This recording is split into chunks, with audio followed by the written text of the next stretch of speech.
안녕하십니까. 오늘 뜻하지 않게 초대받은 나금숙입니다. 2000년도에 현대시합으로 공모 1호에 당선되었고 시집은 2번 냈습니다. 지금은 시와 평론을 쓰면서 편집위원도 하고 있는데 제가 평소에 관심이 있던 비평에 대해서 요청을 하셔서 한번 도전을 해봤습니다.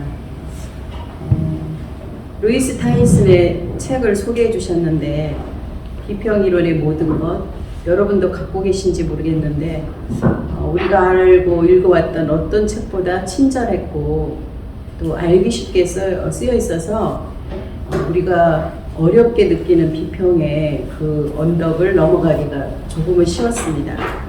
그래서 저도 해체 비평의 숲에서라는 제목으로 써봤는데요.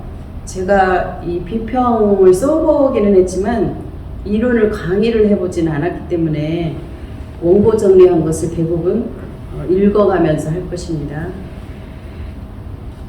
주지하다시피 해체론은 아직도 많은 오해를 받고 있고 여전히 모호한 이론이다. 루이스 타이슨의 저서 비평 이론의 모든 것은 이 어두운 숲길을 친절하게 안내하는 안내인으로서 그 등불 역할을 충실히 하고 있어서 감사하다. 그의 설명과 같이 해체론에서 얻을 수 있는 것들은 많다. 비판적으로 사유하는 능력을 기를 수 있고 언어 안에 내재해 있어 우리가 인식할 수 없는 이데올로기들이 어떻게 우리의 경험을 규정하는지를 더욱 수월하게 들여다볼 수 있다. 그리고 그와 같은 장점들 덕분에 해체론은 마르크스주의, 여성주의는 물론이고 일상에서 작동하는 이데올로기의 억압적 기능을 인식하려는 다른 이론들에서도 유용하게 쓰일 수 있다. 우리는 먼저 무엇보다 해체론의 언어관을 이해할 필요가 있습니다. 해체론의 기본 입장에 따르면 언어는 우리가 생각하는 것보다 훨씬 더 모호하고 잘 미끄러진다는 것입니다. 여기서 미끄러진다는 용어에 주목할 필요가 있는데 이것은 어떤 언어가 어떤 단어가 하나의 의미로 고정되지 않는다는 것입니다. 이것은 특히 시를 쓰고 있는 우리에게는 아주 기억해야 될 만한 인상적인 구절이라고 생각했습니다. 특히 루이스 타이슨은 이 해체 비평에서 여러 가지 측면에서 방향을 잡아주었어요. 처음에는 언어를 해체하기로 시작을 했더라고요. 구조주의자들과 기호학자들은 의사소통의 기본 요소를 가리킬 때 기호라는 말을 사용하죠. 그래서 기호는 기표 플러스 기의라고 하고 이 공식을 활용하면 어떤 의미라도 다 담아낼 수 있을 것 같습니다. 그러나 실은 그렇지 않다는 것입니다. 주어진 어떤 기표라도 그 기표가 무수히 많은 기의들을 포함하고 지시할 수 있기 때문입니다. 물론 맥락이라는 것이 있어서 그것을 도와주기는 하지만 동시에 그 외의 기표들이 대응될 수 있는 기의들의 범위를 넓히기도 하기 때문에 의사소통이 사실은 그토록 복잡하고 불확실할 수밖에 없는 이유입니다. 우리도 살아가면서 나는 어떤 말을 했는데 상대방은 다른 뜻으로 듣는 경우가 너무 많다는 거죠. 이쯤 되면 구조주의의 기호는 기표 플러스 기의라는 공식을 고쳐 써야 하는데 기표는 기표 플러스 기의 점점점점 여러 가지 기표가 거기에 포함된다는 것입니다. 그렇다면 의사소통을 미끄러져가는 기의들의 누적이라고 설명할 수도 있습니다.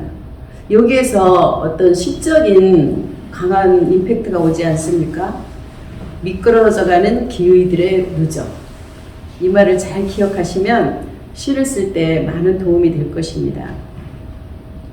하지만 이 경우 기의는 무엇을 의미하는 용어일까? 나무라는 기표가 있다.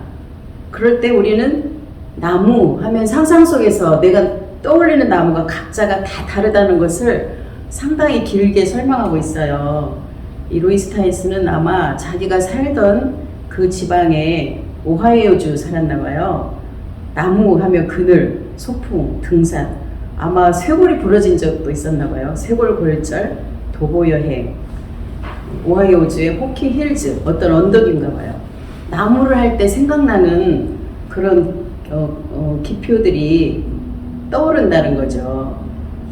구조주의에서는 이렇게 기란 실제로 이러한 기표들의 사슬이라고 말하고 있습니다. 그러나 해체론에서는 나무라는 낱말은 그것이 개념, 곧 기를 가리키게 되는 순간 그 지점에 결코 도달하지 못한다고 말하고 있어요.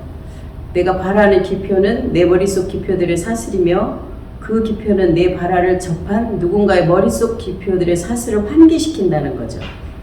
이 사슬들을 이루는 각각의 기표는 그 자체로 또 다른 기표들의 사슬과 연계되며 이 과정은 계속됩니다.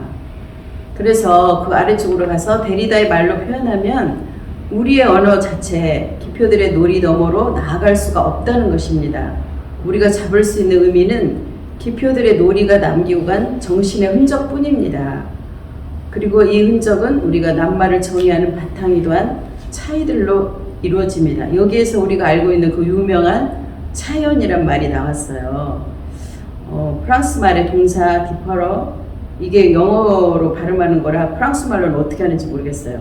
근데 어쨌든 이 동사를 활용할 때 차이가 나다, 연기하다, 지연된다는 그 연기하다가 포함돼서 차연이라는 신조어를 데리다는 만들었습니다.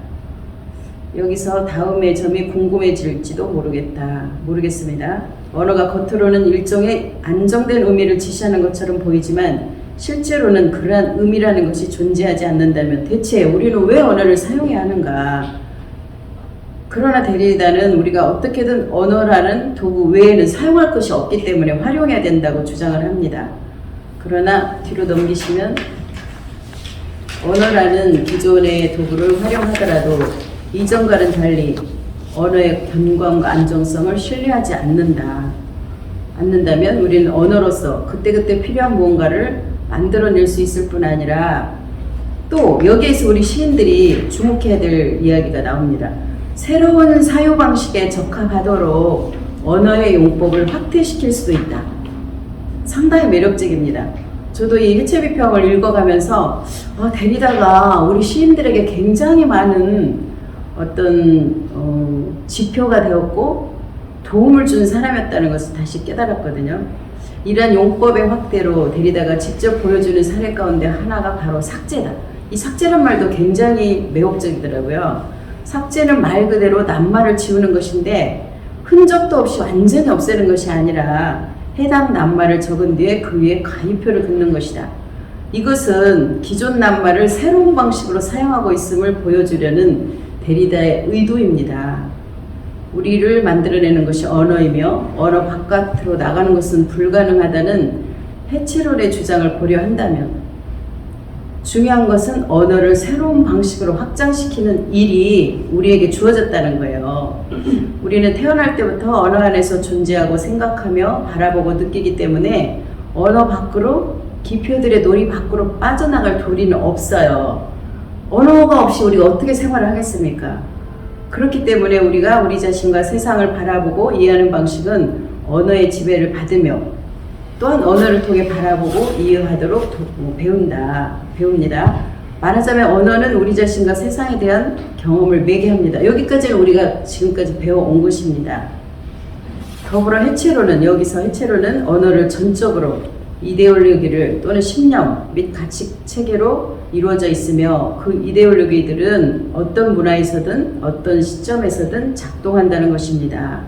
여기서 한 예를 들어요. 이 예를 이제 보시면 많은 이해가 될 것입니다.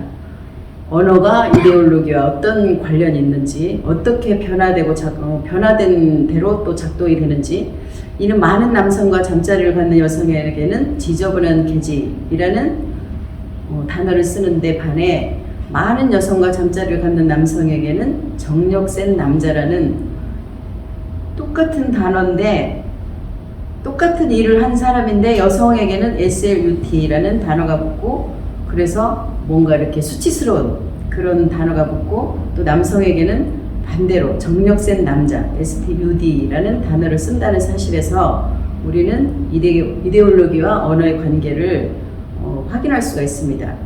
이런 용법은 여러 상대와의 성관계가 여성에게는 수치의 근원이지만 남성에게는 자부심의 원천이라는 문화적 신념을 드러내고 이것은 영속화되고 있었습니다. 언어의 이데올로기적 성질을 보여주는 더 구체적인 사례로 하나의 예를 또 들었더라고요. 과거에 어떤 생물교사가 과학기술이 발달하지 못한 저개발 국가들에서 생리주기를 활용한 피임법을 도입하려 했다는 이야기를 들려줬는데, 우리나라에도 이거 썼죠. 주기별로 어느 날은 이제 관계를 해도 되고 어느 날 하지 말아라. 우리 그거 많이 듣고 컸거든요.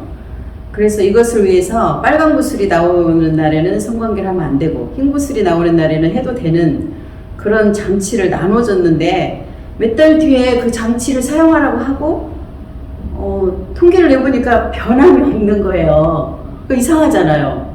거기서 나오는 대로 했으면 뭔가 이렇게 피임의 결과가 나와야 되는데 그렇지 않았다는 것이에요. 그것은 이 받은 여성들이 자기들이 빨간 구슬이 나오도록 조작을 해버렸다는 거예요. 그것은 이 프로그램에 참여한 여성들이 구슬을 구슬 기계를 일종의 마술로 생각하고 처음부터 사회복지사들이 일러준 대로 말해준 그 말대로 하지 않고 자기의 문화적 또 이데올로기적 관점에 함몰되어 이 프로그램을 받아들였다는 것이죠. 그러니까 이것을 전달한 사회복지사의 말과 그것을 받아들인 여성들 사이에 이렇게 문화적인 자기들이 가지고 있는 가치 신념에 따라서 이런 지시어가 달라질 수 있다는 것을 예를 들고 있습니다.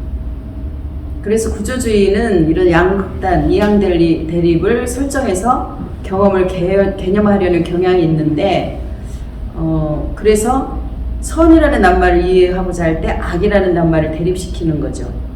어쨌든 구조주의는 어떤 사회적인 체계 속에서, 구조 속에서 그 언어를 이해하고자 하는 그런 비평의 흐름인데, 해체론에서는 이런 대립상, 이항 대립을 인정하지 않아요. 그러니까 여기서도 이 언어가 남성의 언어와 여성의 언어가 달라졌잖아요. 똑같이 잠자리를 많이 했는데도. 그것처럼 어떤 우위적인 지위를 해체론에서는 주려고 하지 않더라고요. 그것이 이제 후기 구조주의, 탈구조주의의 해체론이 말을 듣는 이유라는 것을 알게 되었습니다. 또 세계를 해체하기 방면에서 보면 어떤 문화의 이데올로기들이 전달되는 경로가 언어라고 한다면, 우리가 우리 자신과 세상을 이해하게 되는 경로 역시 언어라고 보는 것이 타당합니다. 해체론에 따르면 이러한 생각을 철학적 용어로 바꿔 쓴 것이 바로 존재 근거라는 표현입니다. 언어는 세계에 대한 우리의 경험과 지식이 생성되는 토대, 곧 우리의 존재 근거라는 것입니다. 그러나 해체론의 관점에서 바라보는 언어는 대체로 전통적인 서구 철학의 맥락에서 논의되는 존재 근거와는 매우 다릅니다. 플라톤 이후의 서구 사상사를 살펴보면 모든 철학 체계는 자기만의 존재 근거를 갖고, 또 철학의 모든 체계는 하나의 근본 원리에서 파생되었고, 또 이 원리를 중심으로 조직되었다고 볼 수 있습니다. 그리고 사람들은 이 같은 하나의 근본 원리를 바탕으로 존재의 의미를 깨달아 왔습니다. 일부 철학자들은 존재 근거에 대해 어느 정도는 우주적 차원의 질서 또는 조화의 원리라고 보기도 합니다. 그것을 이 완벽한 형상을 말한 철학자가 특별히 플라톤이었죠. 그가 말하는 완벽한 형상이란 추상적이고 시간을 초월한 사유 영역에 존재하는 것이라고 했습니다. 또 코키토, 생각함으로 나는 그러므로 존재한다라는 명제로 유명한 또 데카르트가 대표적이죠.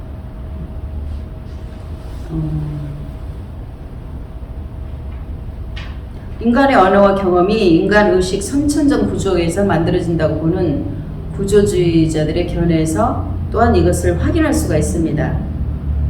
그러나 데리다는 이것을 이 개념들이 고정된 채로 이 설명하는 대상과 달리 역동적이고 진화하고 변화한다고 본 거예요. 데리다의 표현을 빌리자면 개념들은 놀이의 바깥에 존재합니다. 이것이 바로 데리다가 이성 중심적이라고 부른 유형의 철학. 사실상 모든 서구 철학의 세계를 이해하는 과정에서 이 로고스 중심, 이성 중심에 위치된 그 개념을 통해서 세계를 조직하고 설명하는 그것에서 우리는 세계 바깥으로 남겨진다는 것을 이제까지 우리가 이성 중심으로 본 그것을 환상이라고 본 것이에요. 그것은 맞지 않다. 이렇게 본 것이에요. 뒤로 넘겨서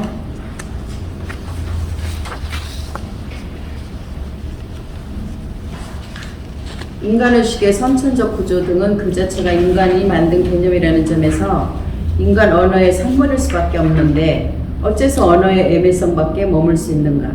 다시 말해 언어란 역동적으로 진화하고 이데올로기에 잔뜩 물든 채로 작동하기 마련인데 과연 어떤 개념이 그런 과정 바깥에서 생산되고 또 존재될 수 있는가? 이 같은 질문들에 대한 데리다의 대답은 어떤 개념도 언어의 역동성에서 비롯되는 불안정성을 초월하여 존재할 수는 없다. 여기에서 이제 중요한 얘기가 나오더라고요. 앞에 것은 우리가 이렇게 이성 중심, 로고스 중심으로 어떤 확실한 토대 위에서 우리가 언어 생활을 하고 있다는 것을 뒤집었는데 그것을 어떻게 설명하고 있냐면 언어는 글이나 말로 표현될 수 있는 무한한 의미들을 마치 꽃이 씨앗을 바람에 흩날려 보내듯 산종시키기 때문이다 라고 설명하고 있어요. 여기서 이제 산종이라는 말을 주목할 필요가 있습니다. 언어는 자신이 생산하는 세계관만큼이나 역동적으로 진화하고 문제적이며 이데올로기에 깊이 물들어 있습니다. 그러나 결국 우리의 존재 이해는 중심이란 것이 없습니다. 그 대신에 존재를 살피고 고찰하기에 좋은 자리가 무한대로, 그런 운동장이 무한대로 펼쳐져 있고 그 운동장에는, 그 좋은 자리에는 저마다의 나름의 언어가 있다는 것입니다. 그 나름의 언어를 해체론에서는 담론이라고 부릅니다. 우리가 언제부턴가 담론이라는 말을 많이 들어왔잖아요. 물리학 담론, 기독교 근본주의 담론, 교양 담론, 의학 담론, 이런 담론들이 사실은 이제까지 주어졌던 그런 언어 체계가 아닌 새로운 그런 자리에서, 새로운 운동장에서 진화하는 그런 언어들을 가지고 구성하고 있다는 것입니다. 인간 정체성을 해체하는 부분에서도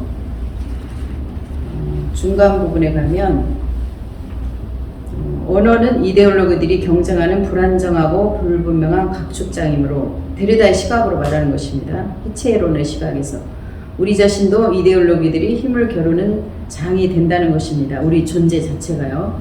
대부분의 사람들은 하나의 안정된 정체성에 대한 자아상을 갖는데 이는 사실 문화와 공모하며 만들어낸 위안거리이자 자기 기만에 지나지 않는다는 것입니다.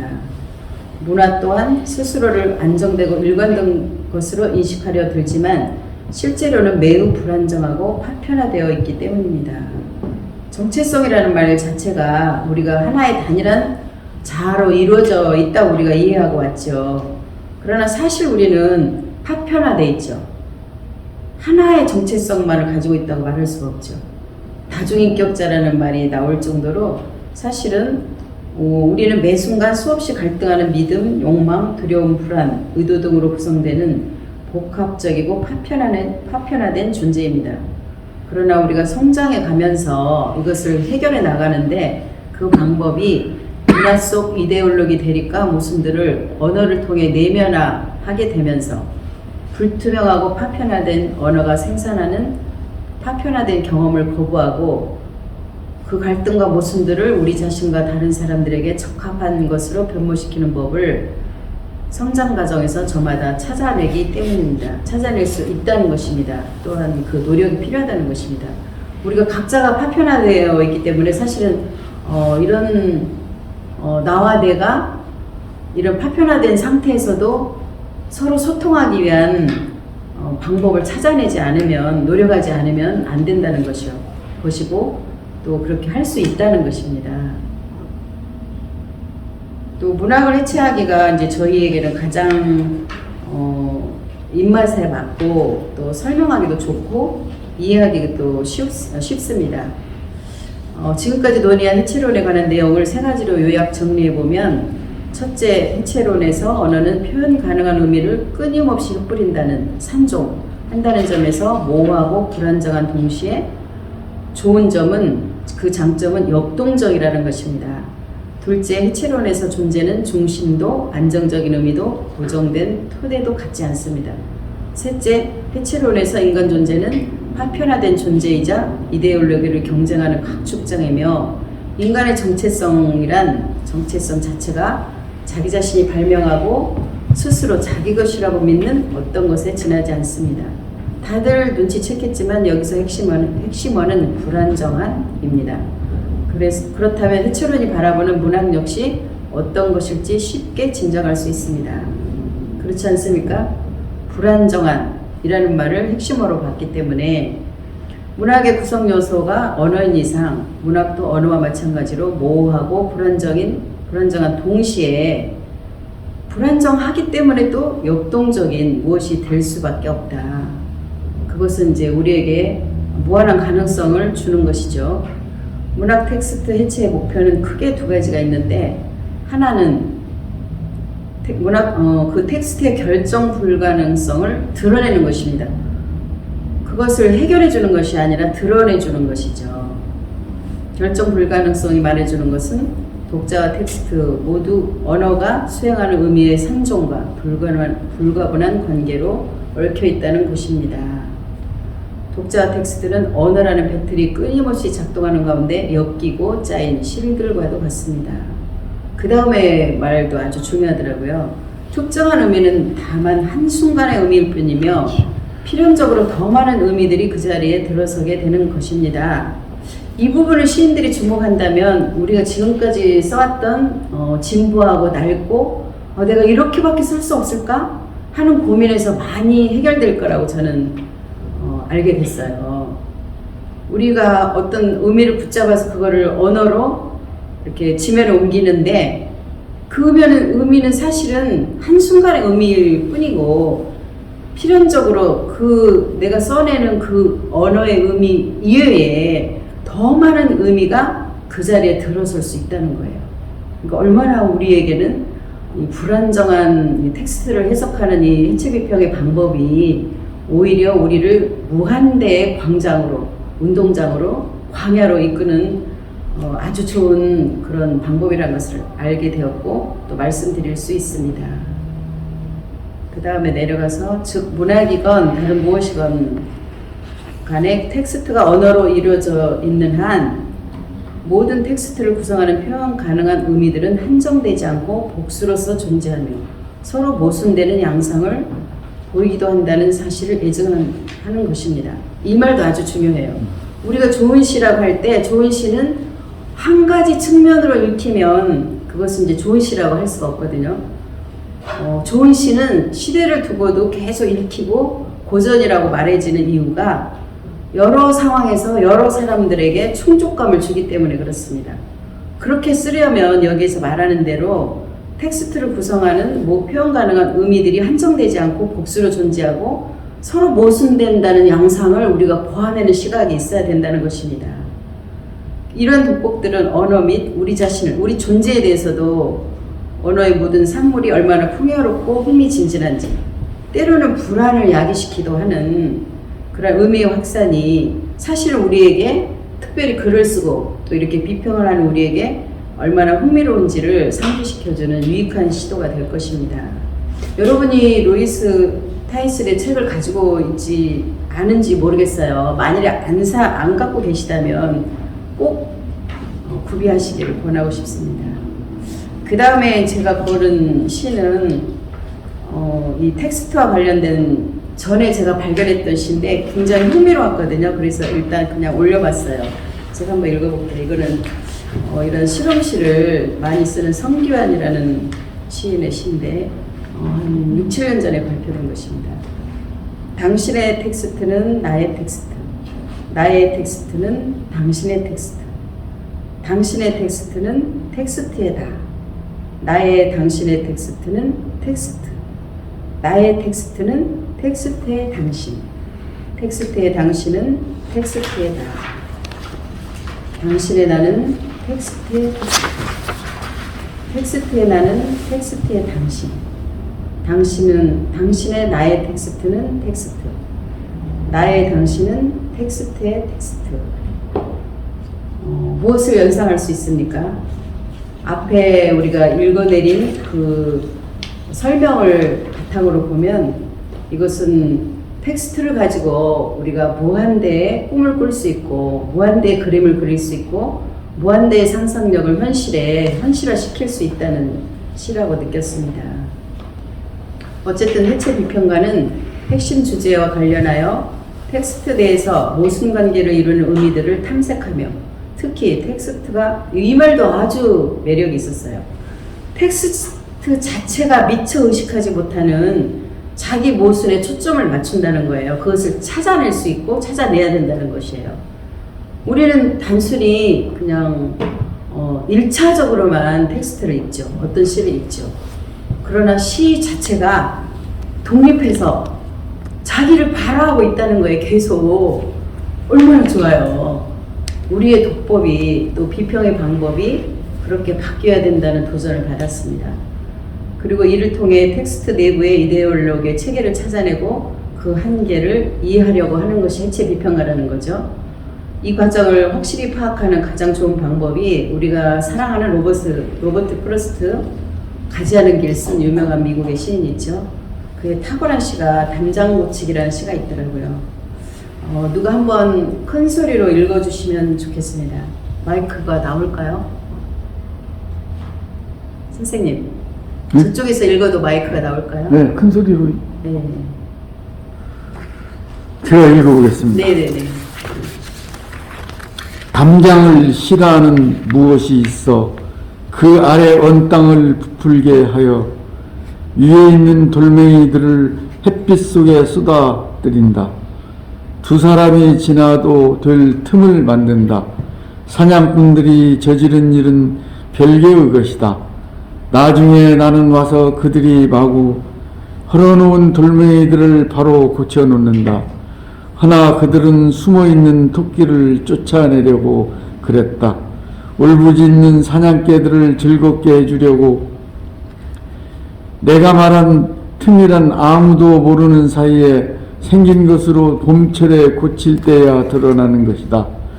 언덕 너머 이웃에게 나는 알려주어 어느 날 서로 만나 또다시 우리 사이에 담장을 쌓는다. 담장을 사이에 두고 나아가는 것이다. 자기 쪽 돌멩이들을 갖다가 책임진다. 빵덩어리 같은 놈도 있고 거의 공처럼 둥근 놈도 있어 제자리에 앉히려면 주문을 외워야 한다. 돌아설 때까지만은 제자리에 있어다오. 돌 다루는 이 일에 손가락이 거칠어진다. 한편에 한 사람씩 일종의 야외 경기, 그 이상은 아니다. 담장은 뭔가 오타가 나는. 담장은 실상 필요 없는 까닭이다. 네, 실상. 그는 솔밭이요, 나는 사과밭.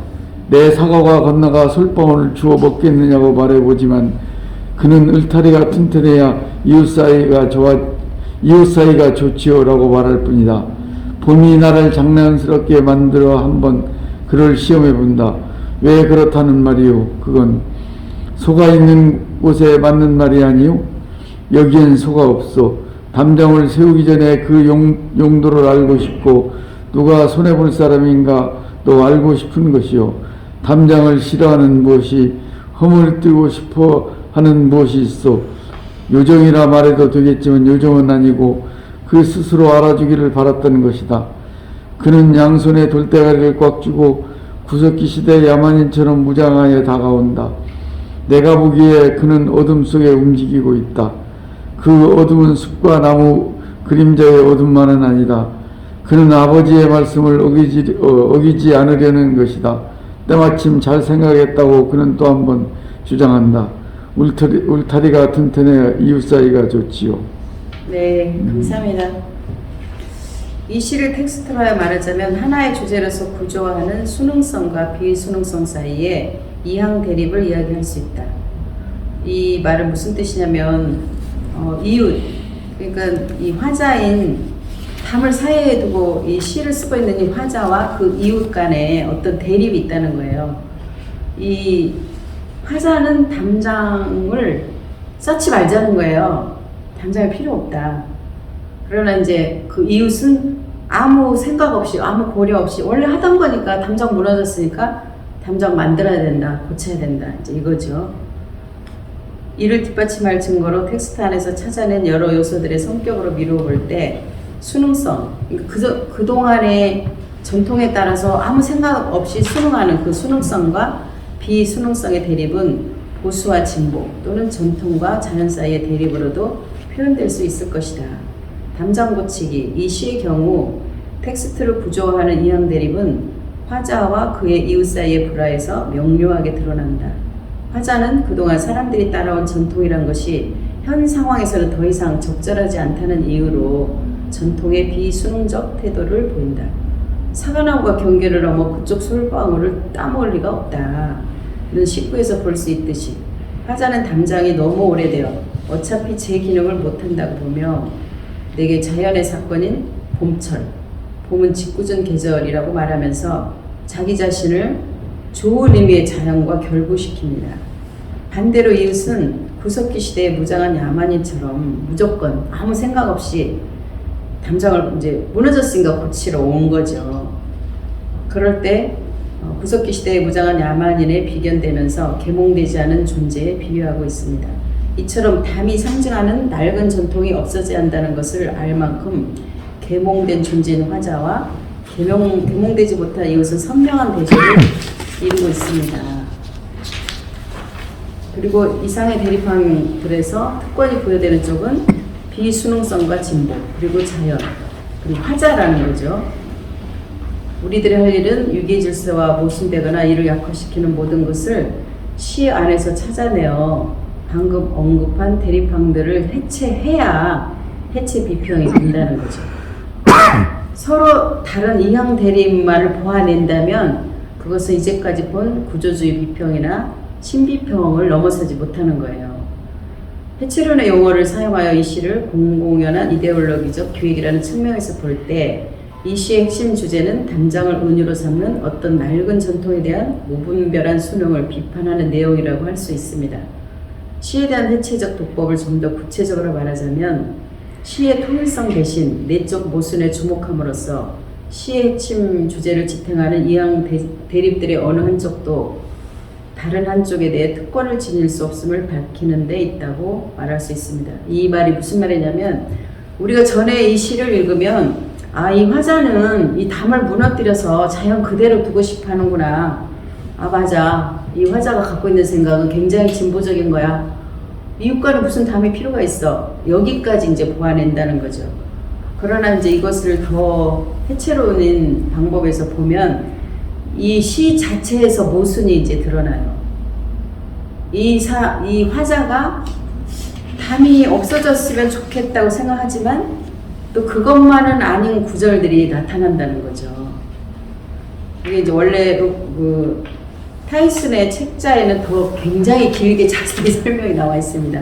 근데 제가 그걸 다 옮겨올 수가 없었기 때문에 이만큼만 했거든요. 근데 어쨌든 저도 이 시를 단순하게 이제는 새로운 시대가 도래했으니까 담장 높이 쌓고 살던 그것을 없애면 좋겠지? 까지만 이제 읽었는데 그것이 아니라는 것을 그 해설을 읽고서 알게 됐거든요. 제가 이제 여기에도 썼지만 그 끝부분에 보면 예술은 끊임없이 변화하는 의미들로 펄펄 들끓는 도가니와 같다. 우리가 시간이 있다면 이 시를 놓고 서로 이제 토론을 하면서 이 화자가 갖고 있는 그 양가적인 감정, 이거 전통은 끝나야 돼. 우리가 아까 말했듯이 파편화된 존재들이기 때문에 담이 없어져야 돼 라는 생각으로만 우리가 완전히 점유되지는 않는다는 거예요. 여전히 담이 필요하기도 하다는 어떤 부분들이 이 시 속에 다른 방식으로 나타나 있는 것을 찾아내라는 것이죠. 그래서 이거는 이제 대학에서 이렇게 과제로 주기가 아주 좋은 시라고 느꼈어요.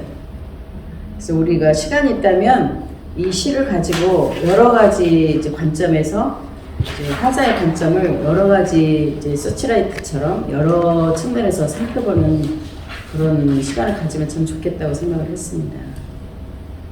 이제 그 다음 시는 제가 타이슨의 시가 아닌 다른 데서 찾아낸 건데 여기까지만 읽고 끝내려고 합니다.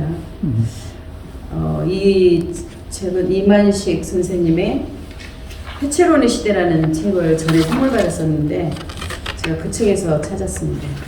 이제 다른 저서에서 인용한 것을 삽입해 해체 비평의 독법에 대한 이해를 도와보고자 합니다. 우리가 사랑으로 살 수 없다 하더라도 사랑으로 죽을 수는 있어요. 그리고 무덤과 명정에 적합하지 않다 하더라도 우리의 전설은 시에 적합하게 될 것이어요. 그리고 연대기의 일부가 된다고 증명할 수는 없어도 소네트의 아름다운 방을 건설하겠어요. 가장 위대한 제가 되어 반 에이커의 능처럼 그만큼 좋은 잘 빚어진 항아리가 되겠어요.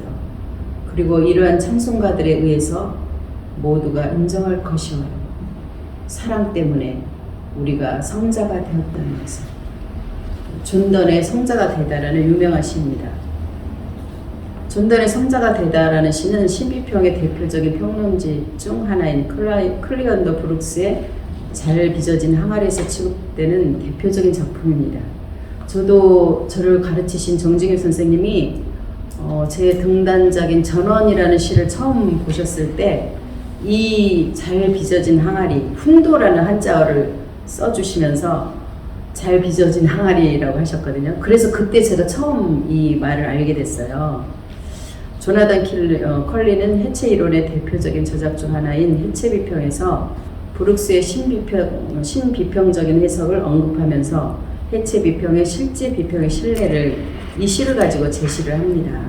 이 시는 생을 거부할 정도의 연인들, 죽기를 불사하는 연인들의 그 강렬한 사랑, 그것이 가장 강렬한 생에 도달한다는 역설로 은유로 이제 나타나 있죠. 암시되어 있죠. 그런데 시인은 이 세속의 사랑을 마치 성자의 사랑, 성스러운 사랑인 양 다루고 있죠. 서로의 안식처가 성소가 아니죠. 성전이 아니죠. 상대방의 육체라는 것을 의미하면서도 이 상대방의 육체를 탐하는 이런 속된 사랑을 속세와 인연을 끄는 성자처럼 행사하는 걸로 역설로 말하고 있죠. 성자가 되다에서 시인이 말하고자 했던 바는 역설을 통해서만 가능했습니다.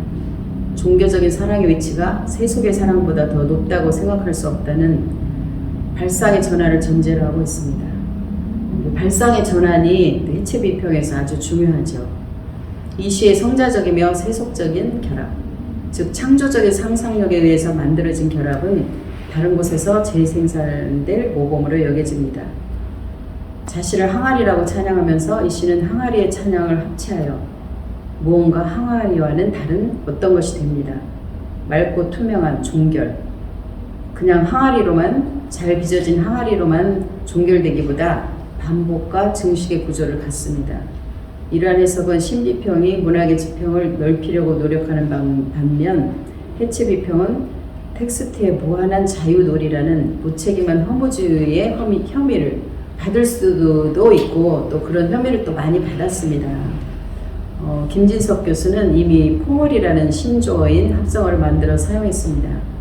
차이라는 공간적 구분 논리가 갖고 있는 로고스 중심주의를 벗어나기 위해 아까 말했던 지연, 연기라는 시간적 구분 논리가 추가되어 차연이라는 공간적 구분 논리가 갖고 있는 로고스 중심주의의 공간적 구분 논리만의 한계를 벗어나기 위해 시간을 이제 집어넣었다는 거죠. 현재 속에 포함된 과거라는 시간적 구분 논리가 추가된 개념. 그래서 포월이라는 말을 쓴 것이죠. 과거의 합체나 억압이 완벽하게 수행될 수 없기 때문에 순수하거나 완전한 새로움은 사실은 불가능합니다. 우리가 아무리 아까 담론을 얘기하고 무한 증식을 할 수 있다고 언어를 이렇게 언어에다 어떤 지위를 부여했지만 과거의 잔여물을 뛰어넘을 수는 없다는 것이죠. 우리가 알고 있는 것처럼 우리는 많은 앞서간 이들의 어깨 위에서 내다보는 것입니다.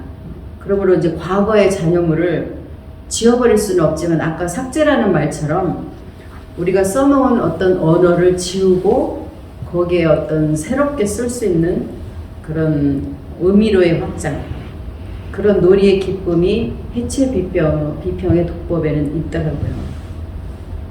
그래서 제가 이번에 이 자리를 초청해 주신 선생님께 이제 감사를 드리면서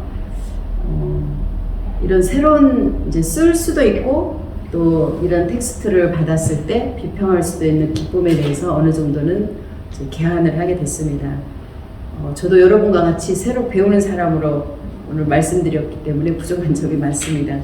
그 뒤에 조현호 시인은 제가 굉장히 존경하고 배우고 싶어하는 시인이었는데 요즘에 어떤 사정이 있어서 몇 년간 발표를 안 하고 있더라고요. 한참 발표할 때 나왔던 시를 제가 해체 비평의 관점인지는 모르겠는데 어쨌든 나름대로 비평을 해본 것을 뒤에 이제 추가로 실었어요. 이거는 이제 따로 읽어보시기 바랍니다.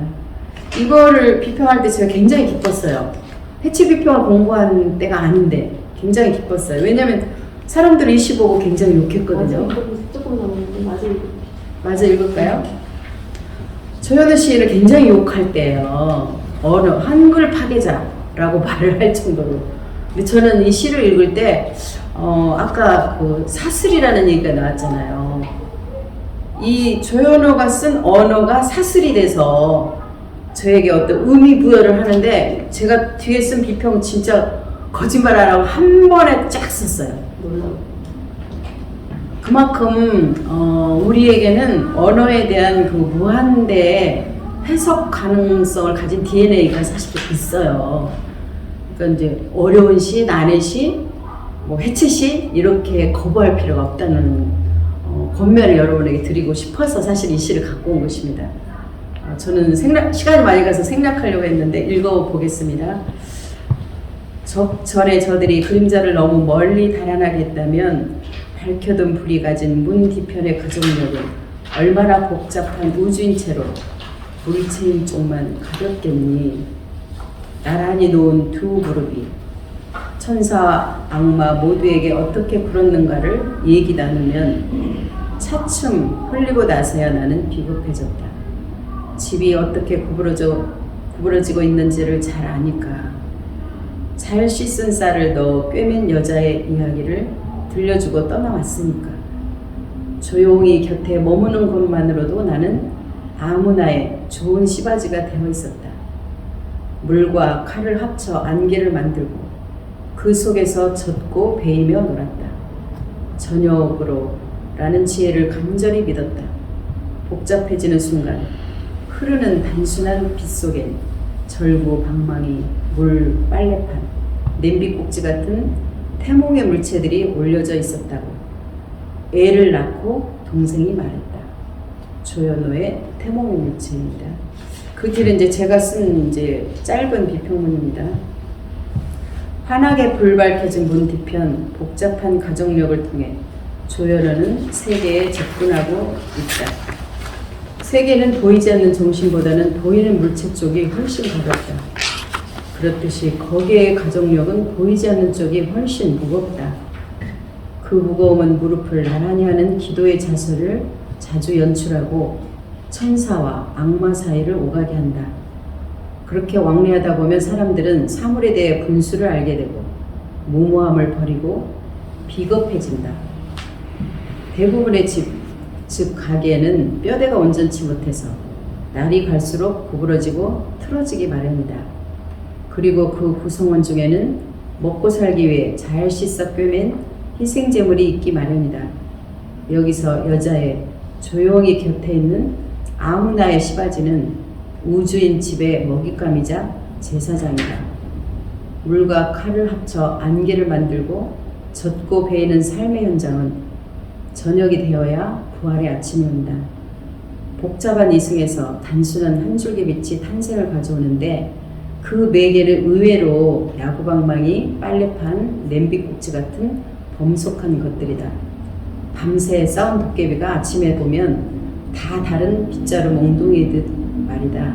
이 범속한 것들을 통해 시를 낳는 여자애와 여동생은 시인의 창조 본능이다.